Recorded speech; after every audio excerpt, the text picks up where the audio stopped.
بسم اللہ الرحمن الرحیم۔ صرف 5 منٹ کا مدرسہ قرآن و حدیث کی روشنی میں 163واں دن 13 جمادی الثانیہ۔ نمبر 1 اسلامی تاریخ۔ غزوہ تبوک۔ فتح مکہ کے بعد پورے عرب میں اسلامی دعوت و تبلیغ کی اصل حقیقت واضح ہو گئی اور لوگ اسلام میں جوک در جوک داخل ہونے لگے۔ ایسے موقع پر رومی حکومت نے اپنے لیے خطرہ محسوس کرتے ہوئے مدینہ پر حملے کا ارادہ کر لیا اور اس کی تیاریاں شروع کر دی۔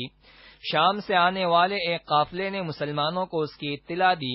روم کی سلطنت آدھی دنیا پر حکومت کرتی تھی اور اس زمانے میں سب سے بڑی طاقت شمار ہوتی تھی، اس لیے مسلمان بہت پریشان تھے۔ ایک طرف بے سر و سامانی کی حالت اور عرب کی سخت گرمی زوروں پر تھی اور دوسری طرف دور دراز کا سفر تھا، مگر خاموش بیٹھنا بھی کسی طرح مناسب نہیں تھا۔ چنانچہ رسول اللہ صلی اللہ علیہ وسلم نے جنگ کی تیاری کا اعلان کر دیا اور ماہ رجب سن 9 ہجری میں 30,000 کے لشکر کو لے کر آپ صلی اللہ علیہ وسلم تبوک کے لیے روانہ ہوئے۔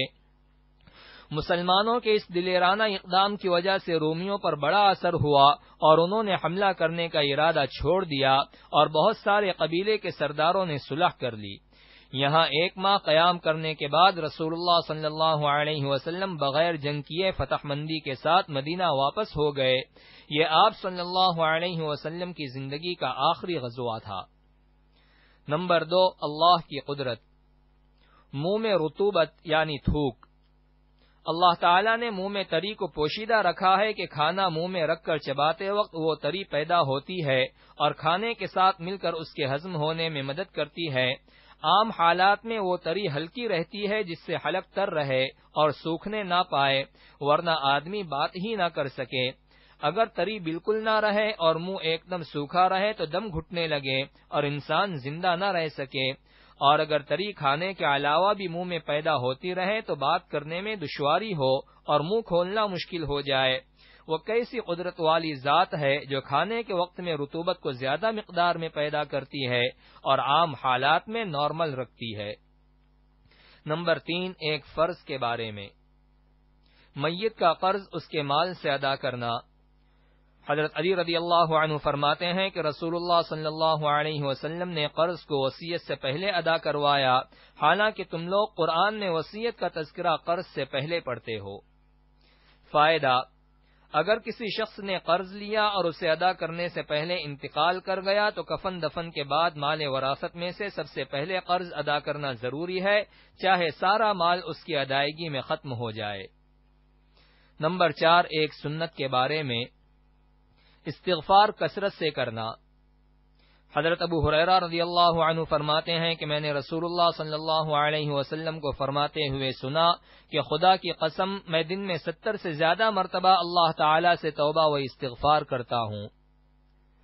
نمبر 5 ایک اہم عمل کی فضیلت۔ اپنے اخلاق درست کرنا۔ رسول اللہ صلی اللہ علیہ وسلم نے فرمایا، کامیاب ہو گیا وہ آدمی جس نے اپنے دل کو ایمان کے لیے فارغ کر دیا اور اسے صحیح سالم رکھا اور اپنی زبان کو سچا بنایا، اپنے نفس کو نفس مطمئنہ اور اخلاق کو درست بنایا اور کانوں کو حق بات سننے کا اور آنکھوں کو اچھی چیزوں کو دیکھنے کا عادی بنایا۔ نمبر 6 ایک گناہ کے بارے میں۔ کسی کے ستر کو دیکھنا۔ رسول اللہ صلی اللہ علیہ وسلم نے فرمایا، اللہ تعالی لعنت کرتے ہیں اس شخص پر جو جان بوجھ کر کسی کے ستر کو دیکھتا ہو، اور اس پر بھی لعنت ہے جو بلا عذر ستر دکھلاتا ہو۔ نمبر 7 دنیا کے بارے میں۔ مال جمع کرنے کا نقصان۔ رسول اللہ صلی اللہ علیہ وسلم نے فرمایا، تم مال و دولت جمع نہ کرو کیونکہ اس کی وجہ سے تم دنیا کی طرف مائل ہو جاؤ گے۔ نمبر 8 آخرت کے بارے میں۔ پرہیزگاروں کی نعمت۔ قرآن میں اللہ تعالیٰ فرماتا ہے، قیامت کے دن پرہیزگار لوگ جنت کے سایوں میں اور چشموں میں اور پسندیدہ میووں میں ہوں گے۔ ان سے کہا جائے گا، اپنے نیک اعمال کے بدلے میں خوب مزے سے کھاؤ پیو، ہم نیک لوگوں کو ایسا ہی بدلہ دیا کرتے ہیں۔ اس دن جھٹلانے والوں کے لیے بڑی خرابی ہوگی۔ نمبر 9 طب نبوی سے علاج۔ مسواک کے فوائد۔ رسول اللہ صلی اللہ علیہ وسلم نے فرمایا، مسواک منہ کی صفائی اور خدا کی رضامندی کا ذریعہ ہے۔ خلاصہ، علامہ ابن قیم رحمۃ اللہ علیہ مسواک کے فوائد میں لکھتے ہیں، یہ دانتوں میں چمک اور مسوڑوں میں مضبوطی پیدا کرتی ہے، اس سے منہ کی بدبو ختم ہو جاتی ہے اور دماغ پاک و صاف ہو جاتا ہے، یہ بلغم کو کاٹتی ہے، نگاہ کو تیز کرتی ہے اور آواز کو صاف کرتی ہے۔ نمبر 10، قرآن کی نصیحت۔ قرآن میں اللہ تعالی فرماتا ہے، اے ایمان والو، اللہ تعالی کا خوب ذکر کیا کرو اور صبح و شام اس کی پاکی بیان کیا کرو۔